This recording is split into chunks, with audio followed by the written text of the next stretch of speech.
अमृतं तप्तजीवनं कविभिरीडितं कल्मषापहं श्रवणमंगलं श्रीमदाततं भुवि गृह्णन्ति ये भूरिदा जनाः। শ্রী ভগবানের অশেষ কৃপায় আজ আমরা সমবেত হয়েছি ইংরেজি বছরের প্রথম দিনে শ্রী শ্রী রামকৃষ্ণ কথামৃত পাঠ এবং আলোচনার উদ্দেশ্যে। আজকে এই মাত্র খানিকক্ষণ আগে বলছিলেন, এখন যে সময়টা চলছে এই সময় শ্রী রামকৃষ্ণদেব 1886 সালের 1 জানুয়ারি ভক্তদের মনে হয়েছিল তিনি কল্পতরু হয়েছিলেন। তিনি অকৃপণ কৃপাদানে সবাইকে ধন্য করেছিলেন। কিন্তু শারদানন্দজি এই ঘটনাটি বলতে গিয়ে ব্যাখ্যা করতে গিয়ে একটি শব্দ ব্যবহার করেছে, সেটা হচ্ছে আজকের দিনটি আত্মপ্রকাশে অভয়দান। তিনি আশীর্বাদ করেছিলেন, আমি আর তোমাদের কি বলি, তোমাদের চৈতন্য হোক, চৈতন্য জাগরণের কথা বলেছিলেন। চৈতন্য আমাদের আত্মপ্রকাশ, আমাদের স্বরূপকে জানতে সাহায্য করে। আমরা যতক্ষণ আমাদের স্বরূপকে জানতে পারবো না ততক্ষণ একটা গাছ, একটা বিছানা, একটা জিনিস এইসব নিয়ে মেতে থাকবো।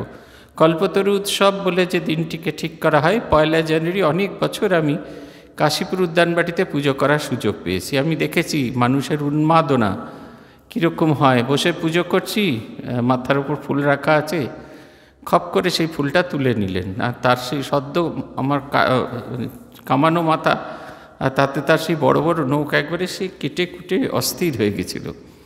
এরকম অভিজ্ঞতা ঠাকুর সেদিনকে আশীর্বাদ করেছিলেন যে তোমাদের চৈতন্য হোক। যে চৈতন্য সত্তা না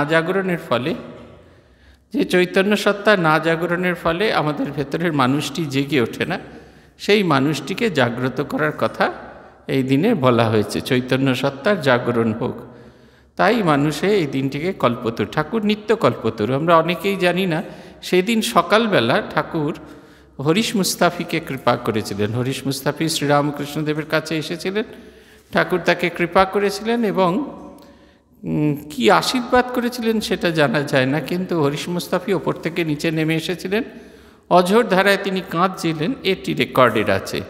তার এত আনন্দ, তিনি মুখ দিয়ে বলতে পারছেন না তার আনন্দের কথা। এটি রেকর্ডেড আছে এবং এটি শ্রীরামকৃষ্ণ পুঁথিতেও আছে, সেখানেও আমরা পাব। আমরা শুরু করব যেখান থেকে আমরা শেষ করেছিলাম। 16 অক্টোবর 1882 খ্রিস্টাব্দের ঘটনা।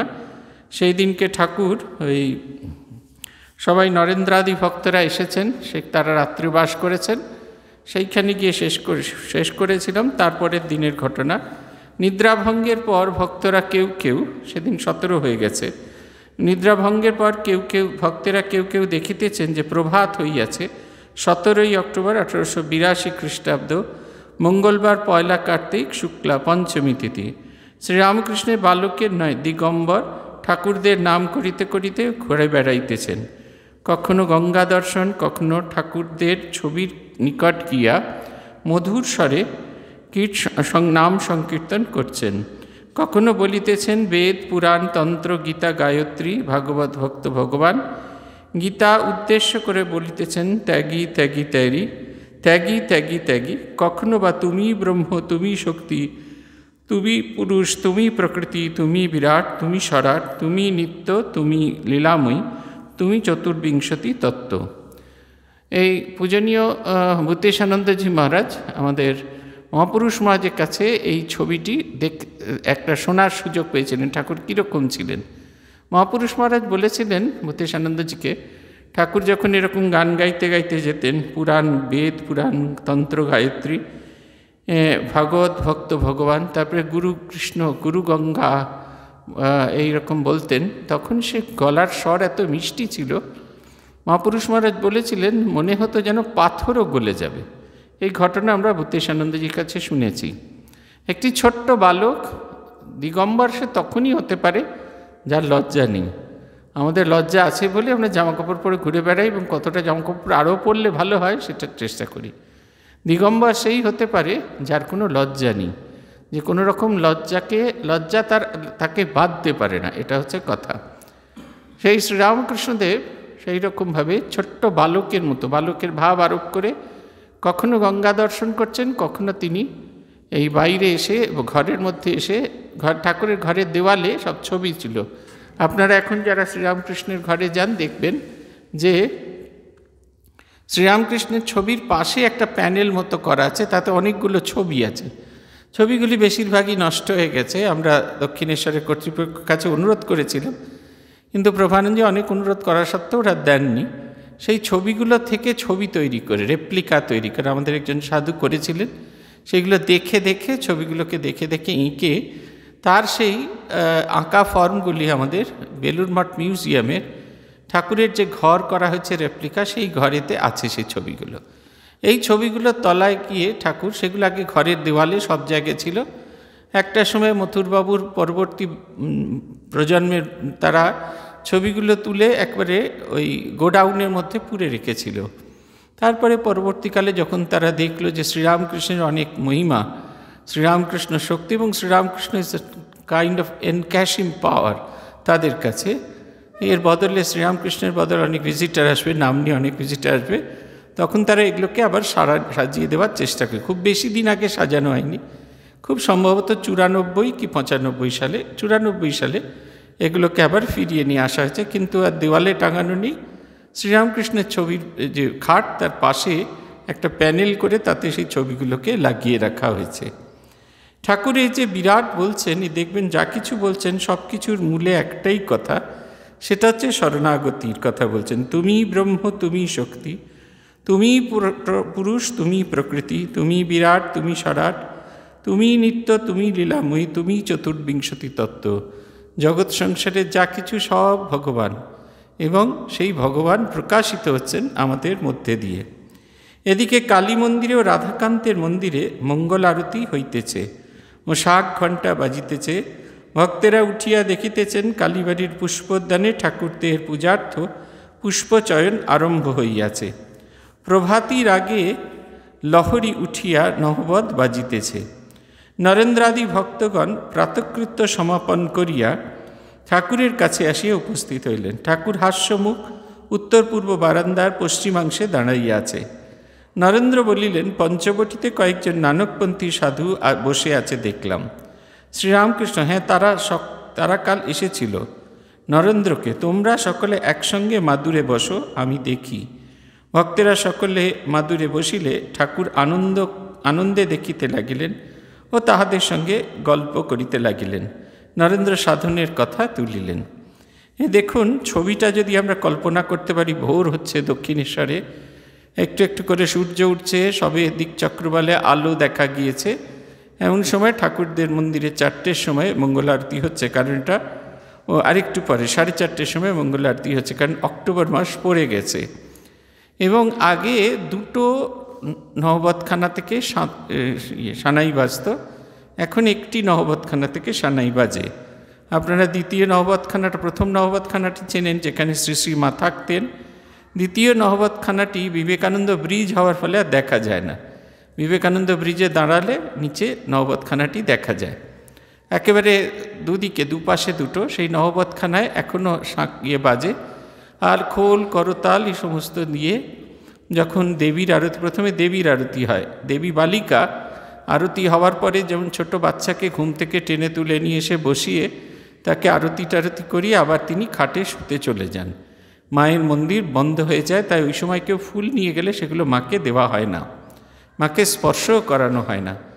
তারপরে এই মায়ের মন্দিরের আরতি শেষ হলে তারপরে এই বিষ্ণু ঘরে আরতি হয়, এবং তারপর আস্তে আস্তে সমস্ত শিবের মন্দিরে একসঙ্গে মঙ্গল আরতি হতে থাকে। মঙ্গল আরতি হয়ে এই চতুর্দিকে একটা অদ্ভুত সুন্দর পরিবেশ তৈরি হয়েছে। আর রানী রাসমণি ব্যবস্থা করেছিলেন তার পুষ্পোদ্যানে যে ফুল হবে, সেই ফুলই একমাত্র দেবীকে পরানো হবে। আপনারা দক্ষিণেশ্বরের কালী মন্দিরের ছবি যদি দেখেন, তাহলে কখনো দেখতে পাবেন না যে ঠাকুর গলায় খুব মোটা ফুলের হার পরেছেন। খুব হালকা হার পরানো হয়, ফুলের হার পরানো হয়, হয় পঞ্চমুখী জবা আর নাহলে 1 নোড়ের রজনীগন্ধা। যে ফুল ওই দক্ষিণেশ্বরের ওদের বাগানে ফোটে, সেই ফুলই দেবীকে সাজানোর জন্য ব্যবহার করা হয়। আপনি যত বড় ফুলের মালাই যা কিছু নিয়ে যান না কেন, কিচ্ছু দেবীকে দেওয়া হয় না, সব দেবীর পাদপদ্মে দেওয়া। এটা রাসমণির নির্দেশ। রাসমণি তখন থেকে ব্যবস্থা করেছিলেন, দেবীর পূজার জন্য কোনো ফুল, আপনার বাইরে থেকে আনা ফুল ব্যবহার করা হয় না। এই ছবিটা আমরা কল্পনা করতে পারি। নরেন্দ্রাদি ভক্তরা তারা এসেছেন, ঠাকুর তাদেরকে বলছেন বসতে, তারা সামনে বসেছেন, ঠাকুর দেখছেন। এই যে ভগবানের নামে একত্রিত হয়েছে এতজন মানুষ, তার ভাইব্রেশনটি তিনি ফিল করার, সেটিকে অনুভব করার চেষ্টা করছেন। ঠাকুরকে বলা হলো যে নানকপন্থী কয়েকজন সাধু এসছেন, গুরু নানকের পন্থী তারা কয়েকজন সাধু এসছেন। ঠাকুর বললেন হ্যাঁ, তারা কাল এসেছিল। এবার সবাই বসে ঠাকুরের আনন্দ প্রকাশ করছেন, সকলকে নির্বাকভাবে দর্শন করছেন। এমন সময় সাধন বিষয়ক কথা হলো। ঠাকুর বলছেন নরেন্দ্রাদির প্রতি ভক্তি সার, তাকে ভালোবাসলে বিবেক বৈরাগ্য আপনি আসে। এটা একটা খুব ইম্পর্টেন্ট কথা। আমরা অনেক সময় মনে করি উপাচার হেনাতানে এই সমস্ত জিনিস দিলে ভগবানকে বেশি ভালোবাসা যায়। মহাপুরুষ মহারাজের কাছে মন্ত্র দীক্ষা নিতে এসেছেন একজন মহিলা, তিনি মহাপুরুষ মহারাজকে জিজ্ঞাসা করছেন কি কি জিনিস আনতে পারা যায়। এই প্রশ্ন প্রায় আমাদের সবাইকেই করা হয়। মহাপুরুষ মহারাজ উত্তর দিচ্ছেন, প্রাণ আনতে পারো বা প্রাণ? এই প্রাণটি হচ্ছে আসল জিনিস, ভক্তিটি সার, ভালোবাসাটাই সার।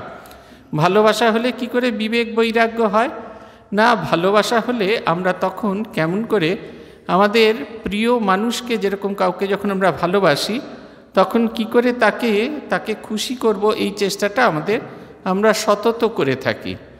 এবং এই চেষ্টা করতে গিয়েই তখন যে জিনিসগুলো তার অপ্রিয় সেই জিনিসগুলোকে আমরা আস্তে আস্তে পরিত্যাগ করি।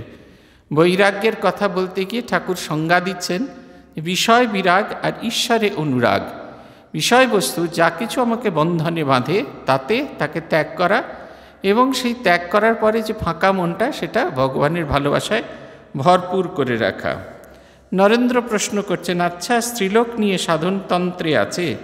স্ত্রীলোক নিয়ে সাধনতন্ত্রে আছে? শ্রীরামকৃষ্ণ উত্তর দিচ্ছেন, ওসব পথ ভালো নয়, বড় কঠিন, আর পতন প্রায়ই হয়। বীরভাবে সাধন, দাসীভাবে সাধন, আর মাতৃভাবে সাধন। আমার মাতৃভাব দাসীভাবও ভালো, বীরভাবে সাধন বড় কঠিন, সন্তান ভাব বড় শুদ্ধ ভাব। নানকপন্থী সাধুরা ঠাকুরকে অভিবাদন করিয়া বলিলেন, নমো নারায়ণায়। ঠাকুরও তাহাদের আসন গ্রহণ করিতে বলিলেন। এই যে বীরভাবে সাধন, স্ত্রীলোক নিয়ে সাধন, এর সাধনটি খুব সহজ নয়। বহু সময় আমরা স্ত্রীলোককে ব্রহ্মময়ী ভাবতে পারি না, এবং ব্রহ্মময়ী ভাবতে পারি না বলেই আমরা তাকে মানুষ ভেবে তার ওপর আমাদের জাগতিক যে আকর্ষণ সেইগুলোকে আরোপ করে ফেলি। এটা হচ্ছে কথা। এই কারণে আমাদের পতন হয়ে থাকে। তাই সবচেয়ে ভালো পথ হচ্ছে যদি তাকে মাতৃভাবে বা দাসীভাবে তাকে সাধন করা যায়। মাতৃভাবে তিনি মা, এই ভাবনা চিন্তাটি নিজের মধ্যে জাগানো, তিনি আমার মা অথবা আমি তার দাসী, এই ভাবটা জাগিয়ে রাখলে। ঠাকুর বলছেন তার সন্তান ভাব বড় শুদ্ধ ভাব। তিনি আমার মা, আমি তার সন্তান, এই ভাবটি ভীষণ রকমের শুদ্ধ ভাব। নানকপন্থী সাধুরা এসেছেন। দেখুন, এটা আমাদের সাধু সমাজের নিয়ম। সাধুরা যখন একে অপরের সঙ্গে দেখা করেন তখন কে আগে সন্ন্যাস হয়েছে, কার পরে সন্ন্যাস হয়েছে, কে কাকে কীরকমভাবে সম্ভাষণ করবেন, এটার চেয়েও খুব ভালো একটা পদ্ধতি দেওয়া আছে। ওম নমো নারায়ণায় আমরা বলে থাকি, তাকে নারায়ণ জ্ঞানে আমরা তাকে স্মরণ করি। ওম নমো নারায়ণায় বলতে থাকি, তার কারণ হচ্ছে সামনে যে মানুষটি আছেন তাকে নারায়ণ এই জ্ঞান করে আমরা করি। বহু জায়গায় এরকম আছে, সাধারণ মানুষও সাধারণ মানুষকে নারায়ণ বলে সম্বোধন করে থাকেন। যেরকম আমরা যখন বদ্রীনাথে গিয়েছিলাম, সেখানে দেখলাম পুলিশ অফিসার আমাদের জিজ্ঞাসা করছেন, নারায়ণ কাহা তক যাওগে? দোকানে কিনতে গেছি তো বলছে নারায়ণ কিয়া চাহিয়ে, এই নারায়ণ কি লাগবে, আপনাকে নারায়ণ জ্ঞান করছেন, এটা হচ্ছে বড় কথা। ঈশ্বরে সব সম্ভব, মিরাকলস। ঠাকুর বলিতেছেন ঈশ্বরের পক্ষে কিছুই অসম্ভব নয়, তার স্বরূপ কেউ মুখে বলতে পারে না, সকলই সম্ভব। দুজন যোগী ছিল ঈশ্বরের সাধনা করে, নারদ ঋষি যাচ্ছিলেন। একজন পরিচয় পেয়ে বললেন, তুমি নারদের কাছ থেকে আসছো? তিনি কি করছেন? নারদ বললেন, দেখে এলাম তিনি ছুঁচের ভিতর দিয়ে উট হাতি প্রবেশ করাচ্ছেন আর বার করছেন। একজন বললে, তার আর আশ্চর্য কি, তার পক্ষে সবই সম্ভব। কিন্তু অপরটি বললে, তাও কি হতে পারে? তুমি কখনো সেখানে যাও নাই। এই দেখুন, সাধনের দুটি অ্যাপ্রোচ, সাধনের দুটি দিক। একটা হচ্ছে বিশ্বাস, ঈশ্বরের বিশ্বাস, তার পক্ষে সব সম্ভব। তিনি সেই অনন্তের প্রতীক, এইটা ভাবছি। আমরা দেখবেন ছেলেবেলায় আমাদের এই জিনিসগুলি হয়। আমরা যখন ছোট থাকি তখন বলি আমার মা সব জানেন। তারপর আরেকটু যখন বড় হই তখন বলি আমার মা কিছু কিছু জানেন। 18 বছর যখন বয়স হয় তখন আমরা বলি আমার মা কিচ্ছু জানেন না। তারপরে যখন 30 বছর বয়স হয় আমার মা একটা অবাস্তব মানুষ। তারপরে যখন 35 বছর বয়স হয় তখন আমার মা কিছু কিছু জানেন। তারপরে আবার যখন 50 বছর বয়স হয় তখন আমরা বলি আমার মা অনেকটাই জানতেন। আর 60 বছর বয়সে আমাদের মনে হয় আমার মা সব জানেন। এই জীবনের অভিজ্ঞতা দিয়ে আমরা এইটিতে আসি। যখন আমরা নিজেকে বড় করে থাকি, আমাদের বড় করে থাকি, তখন সামনের মানুষ যে সুপারম্যান, যিনি আমাকে জন্ম দিয়েছেন, যিনি আমাকে খেয়ে না খেয়ে বড় করেছেন, তাকে আমাদের ইউজলেস বলে বোধ হয়। কিন্তু যখন জীবন আমাকে শেখায় যে আমিও একটা ইউজলেসের দলে, তখন আমাদের একটু একটু করে বোধ হতে থাকে যে আমার মা অনেক কিছু জানেন। এটা হচ্ছে কথা। আপনারা বাচ্চাটাকে শুধু শুধু নিয়ে এসছেন, ও বেচারা এইটার মধ্যেও ঢুকতে পারছে না, আর ওর নিজেকেও ওর আচরণ খুব সমস্যা করছে আমাকে। ওরমভাবে বাচ্চা তৈরি করা হয় না। ও তো এসেছে আপনার কাছে থাকবে বলে বিদেশ থেকে। আপনি ওকে ধর্মভাবে টেনে নিয়ে এলে তো হবে না। এটাই হচ্ছে আপনাদের বড় সমস্যা। আপনার আমার ধর্মভাব হলো কি হলো না, আমরা চাই আমাদের বাচ্চাদের ধর্মভাব হোক, এটা হয় না। না, ওকে যেতে বলিনি। ও কেউ কী করে যাবে, কার কাছে থাকবে? এই ছেলে মানুষগুলো আপনাদের কবে যে যাবে ভগবান করুন যেন যায়। এটা হচ্ছে সম্ভব। একজন দেখছেন, তিনি জিজ্ঞেস করছেন নারায়ণ কি করছেন না, তার উত্তরে তিনি বলছেন নারায়ণ ছুঁচের ভেতর দিয়ে, ছুঁচের যে পেছন দিকটা থাকে ফুটো, যেদিক দিয়ে আমরা সুতো প্রবেশ করাই, সেই দিক দিয়ে একবার ইট ও হাতি উঁট এদেরকে প্রবেশ করাচ্ছেন এবং বার করছেন। এইটি কথা। আর দুই হচ্ছেন যে সেটি একজন বিশ্বাস করছেন, তিনি বলছেন তার পক্ষে অসম্ভব কিচ্ছু নয়, এ জগৎ সংসারে তার পক্ষে অসম্ভব কিছুই নয়। আর আরেকজন অবিশ্বাস করছেন, ভীষণ রকমভাবে অবিশ্বাস করছেন, তার মনে হচ্ছে এটা হতেই পারে না। তিনি তাকে তার সমগোত্রীয় হিসেবে তাকে চিনছেন, ভগবানকে তার সমগোত্রীয় হিসেবে ভাবছেন। বেলা প্রায় 9টা। ঠাকুর নিজের ঘরে বসিয়া আছেন। মনমোহন কোন্নগর হইতে সপরিবারে আসিয়াছেন। মনমোহন প্রণাম করিয়া বলিলেন, এদের কলকাতায় নিয়ে যাচ্ছি। ঠাকুর কুশল প্রশ্ন করিয়া বলিলেন, আজ 1 অগস্ট, কলকাতায় যাচ্ছ? কে জানে বাপু। এইটুকু বলিয়া একটু হাসিয়া অন্য কথা বলিতে লাগিলেন। আমাদের নিজেদের ভেতরে একটি সংস্কার আছে, সেটা হচ্ছে অগস্ত যাত্রা নিয়ে। এই কথামৃতের 2য় খণ্ড বা অখণ্ড সংস্কারের পেছন দিকে এই শ্রীরামকৃষ্ণের কথামৃতে ব্যবহৃত শব্দের অর্থাবলী দেওয়া আছে। সেইখানে প্রথম অর্থ যে শব্দটিকে দেওয়া আছে সেটা হচ্ছে অগস্ত যাত্রা। অগস্ত্য মুনি ভাদ্র মাসের প্রথম দিনে বিন্ধ্য পর্বত লঙ্ঘন করিয়া দাক্ষিণাত্য যাত্রা করেন, আর ফিরেন নাই। সেই হেতু ওই দিনে যাত্রা নিষিদ্ধ। লৌকিক আচারে ইহা হইতে মাসের প্রথম দিবস যাত্রা নিষিদ্ধ। অগস্ত্যমুনি 1 ভাদ্র যাত্রা করেছিলেন, এই দাক্ষিণাত্যে গিয়েছিলেন এবং বিন্ধ্য পর্বত অতিক্রম করেছিলেন, কিন্তু তারপরে আর তিনি ফেরেননি। তাই মানুষের এটা একটা লৌকিক বিশ্বাস আছে, মাসের প্রথম দিনে কোনো কিছু যাত্রা করলে তাহলে সেটা সফল হয় না। মনমোহন এসেছেন তার বোন, মা সবাইকে নিয়ে কোন্নগর থেকে তারা কলকাতায় যাচ্ছেন। কলকাতাতে তাদের বাড়িতে শ্রীরামকৃষ্ণদেব এসেছিলেন এবং শ্রীরামকৃষ্ণদেব ও অন্যান্য ভক্তরা সবাই এসেছিলেন। মনমোহনের মায়ের কথা বিশেষভাবে উল্লেখযোগ্য, তিনি খুব ভক্তিমতী ছিলেন। মনমোহনের মা বলা আছে যে ঠাকুর একটু একটু করে একটা করে সিঁড়ি অতিক্রম করে যাচ্ছেন, ঠাকুরকে নিয়ে মনমোহন ওপরের দিকে উঠছেন, আর মনমোহনের মা তিনি হাতে একটা নেতা, একটা ভিজে কাপড়, আর এক হাতে একটা কানি, একটা ওই ডাবু মতো নিয়েছেন, তাতে জল আছে। শ্রীরামকৃষ্ণদেব একটা সিঁড়ি অতিক্রম করছেন এবং তিনি সেটা মুছতে যাচ্ছেন, যাতে শ্রীরামকৃষ্ণের পদধূলি অন্য কেউ মারিয়ে দিয়ে সেই পদধূলির কেউ অমর্যাদা না করেন। এতটাই ভক্তিমতী ছিলেন। ঠাকুর মজা করে বললেন, আজ 1 অগস্ট যাত্রা, কলকাতায় যাচ্ছ? কে জানে বাপু। এটার কথাটার অর্থ এই, কলকাতা শহর হচ্ছে সভ্যতার প্রতীক। তখনকার দিনে কলকাতা অর্থে বলা হতো সভ্যতা। কলকাতায় সমস্ত রকমের সভ্য জিনিসপত্র আছে। আমরা সাধারণ মানুষরা যখন সভ্য জগতে আসি, অতি সভ্য জগতে আসি, তখন আমরা সাধারণত ভুলেই যাই, একেবারে ভীষণ রকমভাবে ভুলে যাই যে কী জন্য এসেছিলাম, কেন এসেছিলাম, কী কারণে এসেছিলাম, এই জিনিসগুলো সম্পূর্ণভাবে ভুলে যাই। তাই আমরা নিজেকে ভুলে সেই সভ্য জগতের ভেতর বিলুপ্ত হয়ে যাই বলে এই কথাটি চালু আছে। নরেন্দ্র তাহার বন্ধুরা স্নান করিয়া আসিলেন। ঠাকুর ব্যগ্র হইয়া নরেন্দ্রকে বলিলেন, যাও বটতলায় ধ্যান করগে, আসন দেব। নরেন্দ্র ও তাহার কয়েকটি ব্রাহ্মবন্ধু পঞ্চবটিমূলে ধ্যান করিতেছেন। বেলা প্রায় 10:30। ঠাকুর শ্রীরামকৃষ্ণ কিয়ৎক্ষণ পরে সেইখানে উপস্থিত। মাস্টারও আসিয়াছেন, ঠাকুর কথা কহিতেছেন। শ্রীরামকৃষ্ণ ব্রাহ্মভক্তদের প্রতি ধ্যান করবার সময় তাতে মগ্ন হতে হয়। উপর উপর ভাসলে কি জলের নিচে রত্ন পাওয়া যায়, এই বলিয়া ঠাকুর মধুর স্বরে গান গাইতে লাগিলেন। ডুব দে রে মন কালী বলে, হৃদি রত্না করে রগাত জলে। ডুব দে রে মন কালী বলে, তিনি গান গাইছেন রামপ্রসাদের গান। ডুব দে রে মন কালী বলে, হৃদি রত্নাকরের অগাধ জলে। রত্নাকর নয় শূন্য কখন, 2-4 ডুবে ধন্যা পেলে।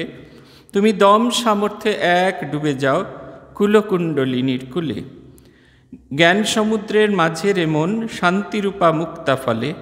তুমি ভক্তি করে কুড়ায় পাবে শিবযুক্তি মত চাইলে। কামাধি চয় কুম্ভীর আছে, আহার লোভে সদাই চলে। তুমি বিবেক হলদি গায়ে মেখে যাও, ছোবে না তার গন্ধ পেলে। রতন মাণিক্য কত পড়ে আছে সেই জলে। রামপ্রসাদ বলে ঝম্প দিলে, মিলবে রতন ফলে ফলে। এটা হচ্ছে কথা। নরেন্দ্রাদি তাদেরকে তিনি পঞ্চবটির তলে ধ্যান করতে পাঠালেন। ঠাকুর বাইরে থেকেই বুঝতে পারছেন এরা কে কেমন ধ্যান করছে, কার ধ্যানের কত গভীরতা। সেই কারণে তিনি তাদের কাছে এসে বলছেন, ধ্যান করবার সময় তাতে মগ্ন হতে হয়। এটা শুধু ধ্যান করবার সময় নয়, যে কোনো কাজেই যদি আমরা মগ্ন হয়ে এনগ্রসড হয়ে না করি তাহলে কিন্তু হবে না। মাস্টারমশাই যদি সারাক্ষণ কতক্ষণ ঘন্টা ঘড়ি কতটা টিকটিক টিকটিক করে পৌঁছলো সেইটাই দেখতে থাকে, ছাত্ররা যদি দেখতে থাকে টিকটিক করে কতক্ষণে শেষ হলো, মা যদি টিকটিক করে ভাবতে থাকে কতক্ষণে আর রান্না করতে হবে, এই সেটা চলে গেলেই আর রান্না করতে হবে না, এই যে ভাব হলে আমাদের মগ্নতা আসে না। যতক্ষণ না কোনো জিনিসে সাধন ভজনের ক্ষেত্রে হোক, যে কোনো কাজের ক্ষেত্রে হোক, মগ্নতা যতক্ষণ না আসে ততক্ষণ পর্যন্ত তার গভীরে যাওয়া যায় না। ঠাকুর তাই রামপ্রসাদের এই গানটি গাইছেন। ডুব দে রে মন কালী বলে, হৃদি রত্নাকরের অগাধ জলে। ডুব দে রে মন, ডুবতে বলছেন। কালী বলে কেন? মন্ত্র, কালী হচ্ছেন মন্ত্র। মন্ত্র সহ সাধন করতে করতে সাধন সমুদ্রের ভেতরে ডুবে যেতে হয়। বলছেন রত্নাকর, হৃদি রত্নাকরের অগাধ জলে। হৃদয়ে যে রত্নাকর, হৃদয়ের ভেতরে যে সমুদ্র আছে তার ভেতরে ডুবে যেতে হয়। সমুদ্রের নিচে রত্ন পাওয়া যায়, ওপরে ওপরে ভাসলে হবে না। তিনি বলছেন না যে ওপরে ওপরে ভাসলে কি জলের নিচে রত্ন পাওয়া যায়। আমাদের পুকুরের ভেতরে, আপনি পুকুরের আগেকার দিনে বাড়িতে চৌবাচ্চা থাকতো, সেই চৌবাচ্চার নিচে যদি কতগুলো দামি রত্ন ফেলে দেওয়া হয়, আপনি যদি ওপরের দিকে তাকিয়ে থাকেন, জলের ওপরের দিকে তাকান, কিছুতেই সেইটি আপনি পাবেন না। আপনাকে হাত দিতে হবে। কোনো কোনো জায়গায় উত্তর কলকাতা দেখেছি, এক মানুষ ডুবলে তবে সেই চৌবাচ্চার তলা অবধি পৌঁছানো যায়, এত গভীর সেই সব চৌবাচ্চা। অতএব তার তলায় রত্ন পড়ে থাকলে আপনাকে তার মধ্যে নামতে হবে রত্ন তোলার জন্য। ঠিক সেই রকম হৃদয়ে রত্নাকর, হৃদয়ের সরোবরে যদি আমরা না ডুবি, গভীরে না যাই, তাহলে ঈশ্বররূপ আনন্দ পাওয়া যাবে না। এবার তিনি আশ্বাস দিচ্ছেন, রত্নাকর শূন্য নয় কখন, 2-4 ডুবে ধন্যা পেলে। তুমি দম সামর্থ্যে 1 ডুবে যাও কুলকুণ্ডলী নিকুলে। বলছেন রত্নাকর শূন্য নয়। অনেক সময় সাধন ভজন করতে করতে আমরা হতাশ হয়ে পড়ি, আমরা ভাবি যে বোধহয় জীবনে কিচ্ছু পাবো না। তাই রামপ্রসাদ যিনি পেয়েছেন তিনি এইটিকে নিয়ে বলছেন যে সেটা রত্নাকর শূন্য নয়। তুমি যদি না পাও দম সামর্থ্যে কুলকুণ্ডলী নির্কুলে। আমাদের শরীরের 6টি জায়গা আছে, 6টি অঙ্গ। তার মধ্যে গুহ্য লিঙ্গ নাভি, যেখানে একেবারে এই কোমরেরই পেছন দিকের অংশ, যেখানে কুলকুণ্ডলিনী শক্তি বলা হয়, একটি শক্তি সাপের মতো দেখতে বলেতে, যেহেতু এরকম পেঁচালো তাই সাপের সঙ্গে তাকে তুলনা করা হয়। ইরা, পিঙ্গলা এবং সুষুম্না নাড়ির মধ্যে দিয়ে ধীরে ধীরে সেটি জাগ্রত হয়। সেটি যত জাগ্রত হতে থাকে, যত উপরের দিকে উঠতে থাকে, তত আমাদের নানা রকমের অনুভূতি হয়। আমরা যতক্ষণ সাধন ভজন করি সঙ্গে সঙ্গে এটি জাগরণ হয়, কিন্তু যেহেতু আমরা ওই গুহ্যলিঙ্গ নাভির ভেতরেই থাকি, তাই আমাদের মন সংসারে আবদ্ধ হয়ে থাকে। এই মন তখনই ঈশ্বরে অভিমুখী হয় যখন সেটি হৃদয়ে এসে পৌঁছয়, তারপরে কণ্ঠে, তারপরে সহস্রারে। যখন সেখানে পৌঁছয়, বলছেন জ্ঞান সমুদ্রের মাঝের এমন শান্তিরূপা মুক্তা ফেলে। এই সাধারণ দৃষ্টি দিয়ে এটি দেখা যায় না। আমরা যে সাধারণ সমুদ্র দেখি, এই সমুদ্র সাধারণ সমুদ্র না। কেমন না, এই সমুদ্র জ্ঞান সমুদ্র, বিচার করতে হয়। আপনারা শ্রীরামকৃষ্ণদেবের যে কালী দর্শনের কথা দেখেন, টিভিতে করেন, সেইখানে আছে, আমরা বেশিরভাগ সময় সিনেমায় দেখে থাকি যে মা কালীর কাছে গিয়ে তিনি বলছেন, মা তুই আমায় দর্শন দিলি না, বা সঙ্গে সঙ্গে খাড়া নিয়ে গলা কাটতে যেই গেলেন, অমনি সময় মা কালী নাচতে নাচতে এসে তাকে দর্শন দেন। কিন্তু যদি একটু ভালো করে লীলা প্রসঙ্গটা পড়েন, তাহলে দেখবেন সেখানে শ্রীরামকৃষ্ণদেব তার নিজের অনুভূতির কথা ব্যক্ত করছেন। কি অনুভূতি? তিনি দেখলেন ঘর দুয়ার সমস্ত কিছু ঘুরতে থাকছে, এমনকি মন্দির টন্দির যা কিছু দৃশ্যমান ছিল সব ঘুরতে থাকছে। একটা জ্যোতিষ সমুদ্রের মধ্যে তিনি পড়ে গেছেন।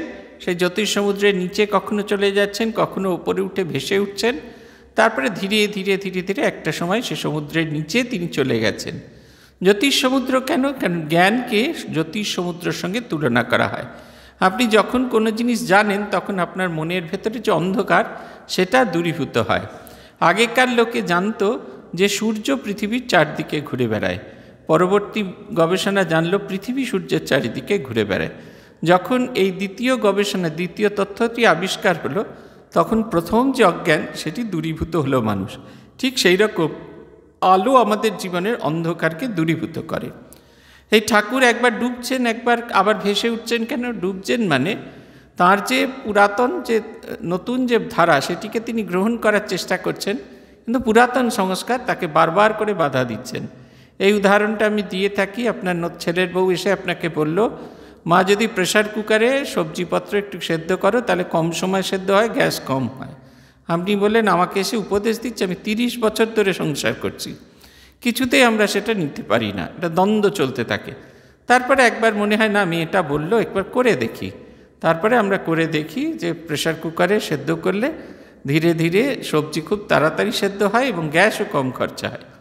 এই যে প্রথমবার যখন বলা হচ্ছে, আপনি অবিশ্বাসও করছেন, আবার অবিশ্বাস করছেন, আবার নিজের যে চিরন্তন বিশ্বাস, তাতেও আপনি টিকে থাকতে পারছেন না। তারপর একটা সময় সেই নতুন বিশ্বাসকে বিশ্বাস করে আঁকড়ে তার ভেতরে ডুব দিতে থাকেন। এই জ্ঞান সমুদ্রের ভেতরেও তাই।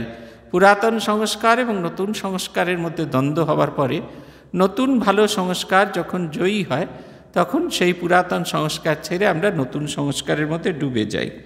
তাই বলছেন এরকম আছে, বলছেন তুমি ভক্তি করে কুড়ায় পাবে শিবযুক্তি মত চাইলে। শিবযুক্তি হচ্ছে এখানে, শিবযুক্তি কথাটার অর্থ হচ্ছে এখানে যখন আমার অন্তরে কল্যাণকারী, শিব শব্দের অর্থ হচ্ছে কল্যাণ, কল্যাণকারী চিন্তা হবে, যখন আমি অন্য কোনো কিছু চাইব না, কোনো নিষ্কামভাবে ঈশ্বরকে খোঁজার চেষ্টা করব, তখন আমরা এটি আমাদের পক্ষে সম্ভব হবে।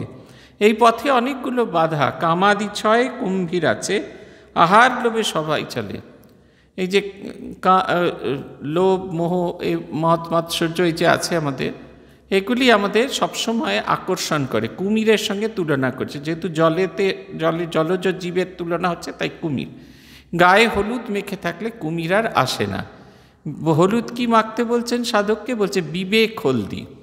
বিবেক হলদি মানে যে সবসময় নিজের হৃদয়ের ভেতরে বিবেককে জাগ্রত করে। বিবেক কি করে? কোনটি ভালো সে আর কোনটি মন্দ, এটি সম্পর্কে আমাদের সম্যক ধারণা করায়। যখন আপনি অকারণে কোনো জায়গায় মিথ্যে বলেন, তখন আপনার মনের ভেতরে একটা খচখচ করতে থাকেন। তারপরে সেই খচখচানিটা যখন অনেক বাড়ে তখন আপনি স্বীকার করে নেন তিনি আগে যা বলেছিলেন সেইটি মিথ্যে ছিল। এই যে বোধটা, এটা আমাদের বিবেক আমাদের মধ্যে জাগায়। তাই বলছেন, বিবেক হলদি আমার গায়ে মেখে থাকলে কুমির আর আমাকে, কাম আদি কুমির আমাকে আর ধরবে না। রতন মাণিক্য কত পড়ে আছে সেই চলে, রামপ্রসাদ বলে ঝম্প দিলে মিলবে রতন ফলে ফলে। তার ভেতরে অনন্ত ঐশ্বর্য পড়ে আছে, ঐশ্বরিক ঐশ্বর্য, দয়া, ক্ষমা, শ্রদ্ধা, এই সমস্ত ঐশ্বর্য আছে, সেগুলি পড়ে আছে, সেইগুলিকে পাওয়া যাবে। নরেন্দ্র তার বন্ধুগণ পঞ্চবটির চাতাল হইতে অবতরণ করিয়া ঠাকুরের কাছে আসিয়া দাঁড়াইলেন। ঠাকুর দক্ষিণাস্য হইয়া নিজের ঘরের দিকে তাহাদের সহিত কথা কহিতে কহিতে আসিতেছেন।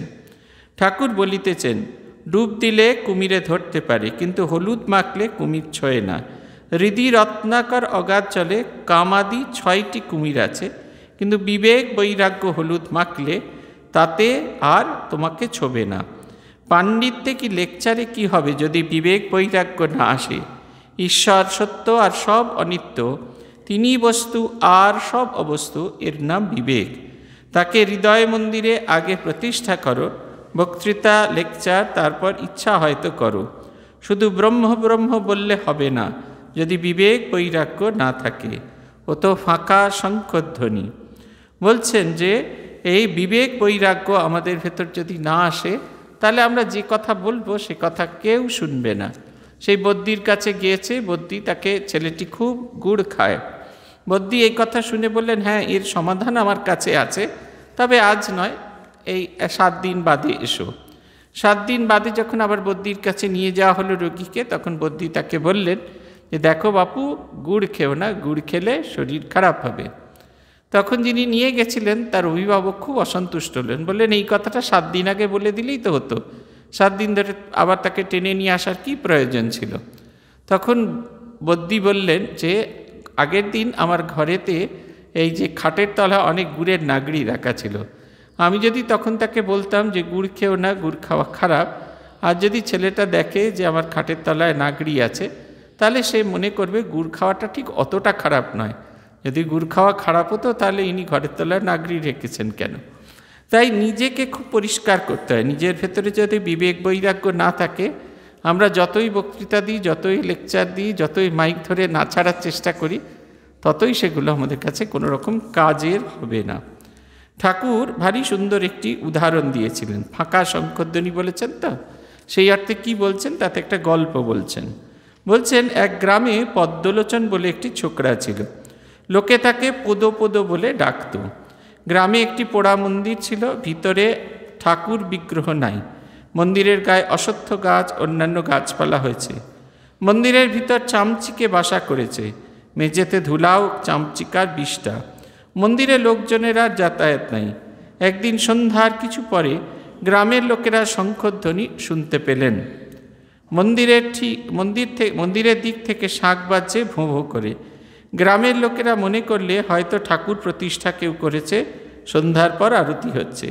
ছেলে, বুড়ো, পুরুষ, মেয়ে সবাই দৌড়ে দৌড়ে মন্দিরের সম্মুখে গিয়ে উপস্থিত। ঠাকুর দর্শন করবে আর আরতি দেখবে। তাদের মধ্যে একজন মন্দিরের দ্বারে আস্তে আস্তে খুলে দেখেন পদ্মলোচন এক পাশে দাঁড়িয়ে ভোঁ ভোঁ শাঁখ বাজাচ্ছে। ঠাকুর প্রতিষ্ঠা হয় নাই, মন্দির মার্জনা হয় নাই, চামচিকার বিষ্ঠা রয়েছে। তখন সে চেঁচিয়ে বলছে, মন্দিরে তো নেই কো মাধব, পোদো শাঁখ ফুকে তুই করলি গোল, তাই চামচিকে 11 জনা দিবানিশি দিচ্ছে হানা। যদি হৃদয় মন্দিরে মাধব প্রতিষ্ঠা করতে চাও, যদি ভগবান লাভ করতে চাও, শুধু ভোঁ ভোঁ করে শাঁখ ফুকলে কি হবে? আগে চিত্তশুদ্ধি, মন শুদ্ধ হলে ভগবান পবিত্র হয়ে বসবেন, পবিত্র আসনে এসে বসবেন। চামচিকার বিষ্ঠা থাকলে মাধবকে আনা যায় না। 11 জন চামচিকে 11 ইন্দ্রিয় আর 5 জ্ঞানেন্দ্রিয়, সেটা 11 ইন্দ্রিয় মানে 5টি জ্ঞানেন্দ্রিয়, 5টি কর্মেন্দ্রিয় আর মন। আগে মাধব প্রতিষ্ঠা, তারপরে ইচ্ছা হয় লেকচার দাও। এটি হচ্ছে কথা। এই গল্পটিতে আছে, আপনারা গল্পটিকে আর দ্বিতীয়বার করে বলার দরকার নেই। যেটা হচ্ছে সেটা ঠাকুর বলছেন যে হৃদয় মন্দিরে মাধবকে প্রতিষ্ঠা করতে হবে। আপনার হৃদয় দেবতাকে আপনার হৃদয় যদি আপনি প্রতিষ্ঠা না করেন, আপনি যতই বলতে থাকুন, কোনোভাবেই সেই হৃদয় মন্দিরে দেবতা যদি প্রতিষ্ঠিত না হয়, তাহলে আপনি ঈশ্বরের অনুভূতি কিছুতেই পাবেন না। ঈশ্বরের অনুভূতি আপনাকে পেতে গেলে আপনার হৃদয়ের ভেতরে ভগবানকে বসাতে হবে, এবং যখন ভগবানকে আপনি হৃদয়ের মধ্যে বসাবেন, তখন আপনি অনুভব করবেন আপনি ভগবত অনুভূতি পাচ্ছেন। হৃদয় মন্দিরে মাধব প্রতিষ্ঠা করতে চাও, যদি ভগবান লাভ করতে চাও, শুধু ভোঁ করে শাঁখ ফুঁকলে কি হবে? বেশিরভাগ ক্ষেত্রেই আমরা দীক্ষা নেবার পরে দীক্ষার যে আচরণ সেগুলো করি না, সেগুলো পালন করি না। আমরা ভাবি আমার হলো, আমার স্বামীর হলো, ছেলেপুলেগুলোর কেন দীক্ষা হচ্ছে না, আমার কি হচ্ছে, এ নিয়ে আমাদের কখনো কোনো ধারণা থাকে না। আমাদের দেখবেন এখন তো ফেসবুক হচ্ছে জ্ঞানপুস্তিকা, সেইখানে কোনো একটা ভালো জিনিস পোস্ট করলে, কালকেও দেখছিলাম একটা ভালো জিনিস পোস্ট করা আছে, সবাই বলছেন, একজন লিখছেন, সবাই নয় একজন লিখেছেন, আমরা যদি সবাই এরকম করতাম পৃথিবীটা অন্যরকম হয়ে যেত। ঠিক কথা, আমরা যদি সবাই সৎ হতাম পৃথিবীটা অন্যরকম হয়ে যেত। প্রশ্নটা যদি ঘুরিয়ে বলা হয়, আমি যদি সৎ হতাম তাহলে কি হতো? আমি সেই আমরার মধ্যে থাকে না। আমরা সবাই চাই সবাই ভালো হোক, শুধু আমি যেরকম আছি, যেমন ছেঁচড়া আছি তেমনি ছেঁচড়াই থাকি। এই কারণে আমাদের ভেতরে কোনো পরিবর্তন হয় না। আমরা চাই এইটুকু বাচ্চা, আমিও ভগবানের কাছে যাচ্ছি ভগবত কথা শুনতে, সেও যাক, তারও মঙ্গল হোক। এটা যে তার জন্য নয়, এই সব পথ্যটা যে তার জন্য নয়, এটা আমরা কিছুতেই বুঝতে পারতাম না, আমাদের কিছুতেই আমরা অনুভব করতে পারি না। আমরা ভাবি আমার ভগবানকে ভালো লাগছে, অতএব তারও ভালো লাগবে। ভগবান পুতুল খেলার জিনিস নয়, ভগবান সামথিং সিরিয়াস জিনিস, সেটা আমাদের কিন্তু বুঝতে হবে। বলছেন নিজের মন শুদ্ধ করতে হলে কি হবে? আগে চিত্তশুদ্ধি চাই। চিত্তশুদ্ধি কি করে হয়? বলছেন ভগবান, মন শুদ্ধ হলে ভগবান পবিত্র আসনে এসে বসবে। চামচিকার বিষটা থাকলে মাধবকে আনা যায় না। আমরা যখন পুজো করি তখন পীঠশুদ্ধি, পীঠ পূজা, পীঠ শক্তির পূজা, এটা করা হয়। পীঠ পূজাটা আর কিছু নয়, কতগুলো মন্ত্র উচ্চারণ করা হয় হৃদয়ে হাত দিয়ে, কল্পনা করা হয় হৃদয় হচ্ছে দেবতার আসন। পীঠ শব্দের অর্থ হচ্ছে পিঁড়ি। পিঁড়ি যেমনকে বসার আগে আপনারা পিঁড়িকে পরিষ্কার করেন কাউকে বসতে দেওয়ার আগে, ঠিক সেরকম দেবতাকে বসার জন্য হৃদয় মন্দিরকে কল্পনা করা হয়। তারপরে সবশেষে কল্পনা হয় পীঠশক্তির, মানে এই হৃদয়ে যে পিঁড়িটা আছে সে তাতে 8খানা পাপড়িওয়ালা পদ্ম ফুল আর কি। দেবতা এসে বসবেন তো 8খানা পদ্ম ফুল আছে। আং প্রভাই নব, ইং জয়াই নব, ইং মায়াই নব, সূক্ষ্মাই নব, এরকমভাবে বিভিন্ন দেবতার আলাদা আলাদা পীঠশক্তির ন্যাস। আর মাঝখানে যেখানে দেবতা এসে বসবেন সেইটার একটা ন্যাস করা হয়। ঠাকুরের ক্ষেত্রে ওই ইং শব্দটা ব্যবহার করা হয়। মা দুর্গার ক্ষেত্রে বজ্রনখদ্রংষ্ট্রায়ুধায় মহাসিংহাসনায় হুং ফট নম, মহাসিংহের মন্ত্র উচ্চারণ করা হয়। মহাসিংহের পূজার মন্ত্র হচ্ছে বজ্রনখদ্রংষ্ট্রায়ুধায় মহাসিংহায় হুং ফট নম। তো সেই মন্ত্র দিয়ে ওইটিকে শুদ্ধ করা হয়, যেন দেবীর বাহন ওখানে এসে বসবেন, তার উপর দেবী এসে বসবেন। ঠিক সেই রকম আমাদের হৃদয় মন্দিরকে পবিত্র করতে হবে। পবিত্র যদি না করি তাহলে এই 11 জন চামচিকে ঘুরে বেড়াবে। 11 জন চামচিকে হচ্ছে 11টি ইন্দ্রিয়, একাদশ ইন্দ্রিয়, 5টি জ্ঞানেন্দ্রিয় এবং 5টি কর্মেন্দ্রিয়, আর সেটিকে পরিচালনা করে যেটি, সেটি হচ্ছে মন। আর মাধব প্রতিষ্ঠা, তারপর ইচ্ছা হয় তো বক্তৃতা লেকচার দাও। অনুভব না হলে আপনি যাই বলুন না কেন সেটা কখনোই তার উপর আসে না। বলছেন আগে ডুব দাও, ডুব দিয়ে রত্ন তোলো, তারপরে অন্য কাজ। কেউ ডুব দিতে চায় না। এইবার ঠাকুর কথা বলছেন কেউ ডুব দিতে চায় না। সাধন নাই, ভজন নাই, বিবেক বৈরাগ্য নাই, 2-4টি কথা শিখেই অমনি লেকচার দেওয়া। লোকশিক্ষা দেওয়া কঠিন। ভগবানকে দর্শন করার পর যদি কেউ তার আদেশ পায় তাহলে লোকশিক্ষা দিতে পারে। এটা হচ্ছে কথা। আমরা ভগবানকে চাই, কিন্তু আমাদের সেই প্রস্তুতিটি থাকে না। আমরা অন্যকে ভগবানের কথা দ্বারা প্রভাবিত করতে চাই, অথচ আমরা ভগবৎ সমীপে আসতে চাই না, সাধন ভজন করতে চাই না। এবং সাধন ভজন করতে চাই না বলেই আমাদের কথার সেই রকম ওয়েট থাকে না। নেতাজি সুভাষচন্দ্র বসু সম্পর্কে খুব আনইউজুয়াল একটা লেখা আছে পণ্ডিত জওহরলাল নেহরুর। পণ্ডিত জওহরলাল নেহরু সেই লেখাতে লিখছেন, খুব সম্ভবত এটা ডিসকভারি অফ ইন্ডিয়াতে আছে, সেখানে তিনি লিখছেন যে নেতাজি সুভাষচন্দ্র বসুর কথা এত শক্তিশালী, তার কারণ হচ্ছে নেতাজি যা কিছু বলেছেন সব কিছু তার অনুভবের আলো থেকে বলছেন।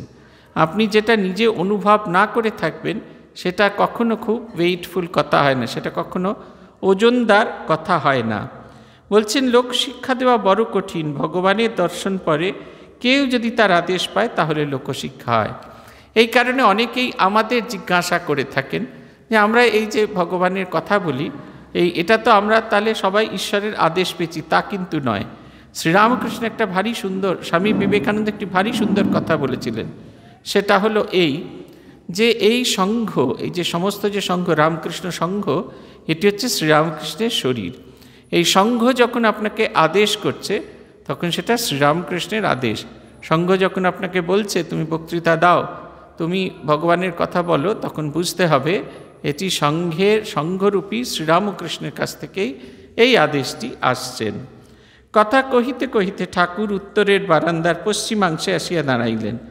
মণি কাছে দাঁড়াইয়া ঠাকুর বারংবার বলিতেছেন, বিবেক বৈরাগ্য না হলে ভগবানকে পাওয়া যায় না। মণি বিবাহ করিয়াছেন, তাই ব্যাকুল হইয়া ভাবিতেছেন কি হইবে। বয়স 28, কলেজে পড়িয়া ইংরেজি লেখাপড়া কিছু শিখিয়াছেন। ভাবিতেছেন বিবেক বৈরাগ্য মানে কি কামিনী কাঞ্চন ত্যাগ? এই প্রশ্নটা আমাদের সকলের আসে যে আমাদের ভেতরে বিবেক বৈরাগ্য জাগলেই সঙ্গে সঙ্গে বাবা মাকে ছেড়ে চলে যেতে হবে কিনা।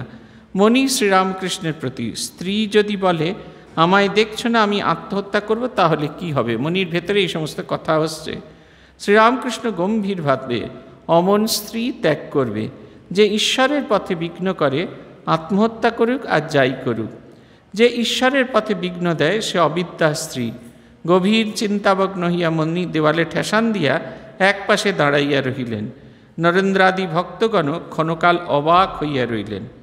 ঠাকুর তাহাদের সহিত একটু কথা কইতেছেন। হঠাৎ মণির কাছে আসিয়া একান্তে আস্তে আস্তে বলিতেছেন, কিন্তু যার ঈশ্বরে আন্তরিক ভক্তি আছে তার সকলেই বসে আসে, রাজা, দুষ্টলোক, স্ত্রী। নিজের আন্তরিক ভক্তি থাকলে স্ত্রীও ক্রমে ঈশ্বরের পথে যেতে পারে। নিজে ভালো হলে ঈশ্বরের ইচ্ছাতে সেও ভালো হতে পারে। আপনার ভগবানকে চাওয়াটা খুব জরুরি। আপনি যদি ভগবানকে না চান তাহলে সমস্ত পরিস্থিতি যদি আপনার অনুকূলেও হয়ে থাকে তথাপি আপনি সেই অনুকূল পরিস্থিতির কোনো লাভ নিতে পারবেন না। আমরা যখন ছোট ছিলাম, যখন সাধু হওয়ার কথা ভাবতাম, স্কুল কলেজে পড়তাম, আমাদের মহারাজরা বলতেন যে তোমরা বারবার আসার চেষ্টা করবে। যে ছেলে বারবার মঠে আসে বাবা মা বুঝে যায় এই ছেলে এবার ঘর ছেড়ে বেরিয়ে যাবে, তাই বাবা মারাও মনে মনে প্রস্তুত হতে থাকেন সেই ছেলেকে ছেড়ে দেবার জন্য। এটা হচ্ছে কথা। আপনি যদি নিজে আপনার উদ্দেশ্য কিছু হয়, ভালো হয়, তাহলে জগৎ সংসারে কোনো বাধাই কখনো বাধা নয়। ভেবে দেখুন না, আজকে আপনারা এইখানে বসে শুনছেন আর মনে করছেন মহারাজের কি বুঝবেন, আমাদের কত বড় সংসার আছে, এই ছেলে পুলে আমি না থাকলে তাদেরকে দেখবে।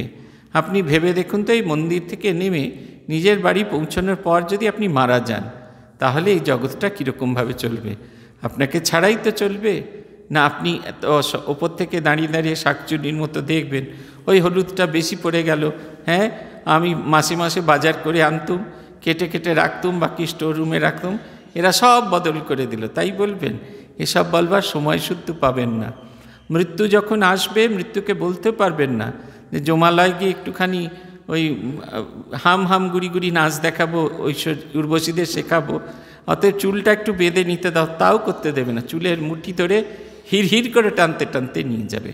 অথচ আমরা মনে করি আমরা অনন্ত জীবন যাপন করব এবং অনন্ত জীবনের একটা আয়ু নিয়ে আমরা এসেছি। এই অনন্ত জীবন আমরা যাপন করতে থাকব এবং সেই নিয়েই আমরা থাকব, এইভাবে আমরা ভাবতে থাকি। এবং সেই ভাবতে থাকলে বলেই আমরা মনে করি আমাকে ছাড়া এই জগৎ চলবে না, আপনাকে আমাকে ছাড়াও জগৎ চলবে। আমি এই গল্পটা মাঝে মাঝেই বলি। একজন দিদিমণি এখানে এসেছিলেন, বলছিলেন সমস্ত কিছু সংসারের আসক্তি ত্যাগ করে এসেছি। দুপুরবেলা খেতে যাওয়ার সময় বলছেন ফ্রিজ থেকে পোস্তটা বার করিয়ে নিও, একটু গরম করে খেও, ইনস্ট্রাকশান দিচ্ছেন। বিকেলবেলা কর্তাকে বলছেন মশারি কিন্তু খাটিয়ে নেবে। তিনি কিন্তু এসেছেন সমস্ত কিছু ছেড়ে বন্ধন শূন্য হয়ে ভগবানকে ডাকবেন বলে। বন্ধন শূন্য হওয়ার চেষ্টা করতেই হবে, এটা বুঝতেই হবে এই পৃথিবীতে আমি ইন্ডিসপেন্সেবল নই। প্রবুদ্ধ ভারত পত্রিকা একটা ভারী সুন্দর কবিতা বেরিয়েছিল অনেক বছর আগে। আমি কবিতাটা ভুলে গেছি। কবিতাটার ভাবটা হচ্ছে এই, একটা পাত্রে অনেকখানি জল রাখা হয়েছে, তার মধ্যে আপনি হাত ঢোবান আর ঘোরাতে থাকুন, দেখবেন জলে কত হিল্লোল কল্লোল। আপনার মনে মনে একটু অহংকার হবে, আমি হাত ঘোরাচ্ছি বলেই জলে অত হিল্লোল কল্লোল হচ্ছে। মুহূর্তের মধ্যে হাত তুলে নিন, জল আবার যেমন শান্ত ছিল তেমনি শান্ত হয়ে যাবে। আরেকজন এসে তাতে হাত ডোবাবে, আবার হিল্লোল কল্লোল হবে। তার হাত ঘোরানোর কায়দায় আপনার চেয়ে ভালোবেসে হিল্লোল কল্লোল হবে। এই জগৎ সংসারে আমরা কেউ ইন্ডিসপেন্সেবল নয়। আমি 20 বছর পড়িয়েছি, আমি 30 বছর পড়িয়েছি, আমি 20 বছর সংসার চালিয়েছি, আরেকজন এসে আমার জায়গা নিয়ে নেবে। কেউ ফিরেও তাকাবে না, কেউ মনেও করবে না। প্রথম প্রয়াণবার্ষিকীতে একটু মোটা মালা পরবে, তারপরে মালা সরু হতে থাকবে, তারপরে ভুলে যাবে মানুষ, ভুলেই যায় মানুষ। আমাদের যদি কীর্তি অক্ষত করার মতো ক্ষমতা না থাকে, তাহলে মানুষ আমাদের ভুলে যাবে। যে কখনো ভুলবে না তিনি হচ্ছেন ভগবান, যিনি আমার সব সময়ের সঙ্গী, বিপদে আপদে সুখে সম্পদে আমরা তাকেই ভুলে যাই। তাই বলছেন যে যখন ঈশ্বরের দিকে যায় আপনা আপনি তার পথ পরিষ্কার হয়ে যায়। মনি চিন্তাগ্নিতে জল পড়িল, তিনি এতক্ষণ ভাবিতেছিলেন আত্মহত্যা করে করুক, আমি কি করব। শ্রীরামকৃষ্ণ মণি শ্রীরামকৃষ্ণের প্রতি সংসারে বড় ভয়। শ্রীরামকৃষ্ণ মণি ও নরেন্দ্রাদির প্রতি তাই চৈতন্যদেব বলেছিলেন, শুনো শুনো নিত্যানন্দ ভাই, সংসারে জীবের কভু গতি নাই। মণির প্রতি একান্তে একদিন বলিয়াছিলেন, ঈশ্বরেতে শুদ্ধা ভক্তি যদি না হয় তাহলে কোনো গতি নাই। কেউ যদি ঈশ্বর লাভ করে সংসার করে তার কোনো ভয় নেই। নির্জনে মাঝে মাঝে সাধন করে কেউ যদি শুদ্ধা ভক্তি লাভ করতে পারে, সংসারের থাকলে আর কোনো ভয় নাই। চৈতন্যদেব চৈতন্যদেবের সংসারী ভক্ত ছিলেন। তারা সংসারে নামমাত্র থাকত, অনাসক্ত হয়ে থাকত। ঠাকুরদের ভোগারতি হইয়া গেল, অমনি নহবত বাজিতে লাগিল। এইবার তাহারা বিশ্রাম করিবেন। ঠাকুর শ্রীরামকৃষ্ণ আহারে বসিলেন। নরেন্দ্রাদি ভক্তগণ আজও ঠাকুরের কাছে প্রসাদ পাইবেন।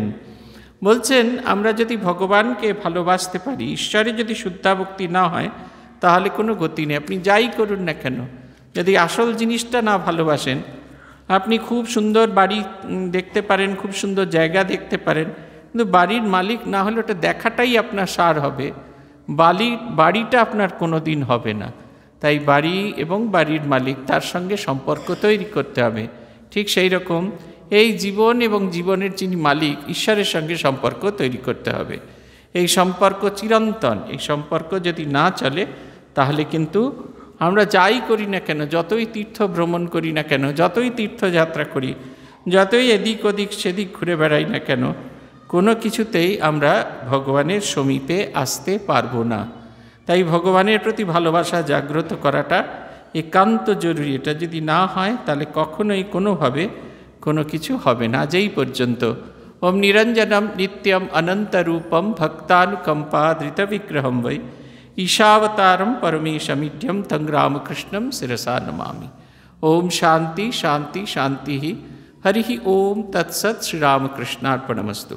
আপনাদের সকলের সাথে শ্রীরামকৃষ্ণ কথামৃতের এই পাঠচক্রে আবার দেখা হবে আগামী বুধবার 8ই জানুয়ারি 2025। সবাই ভালো থাকবেন।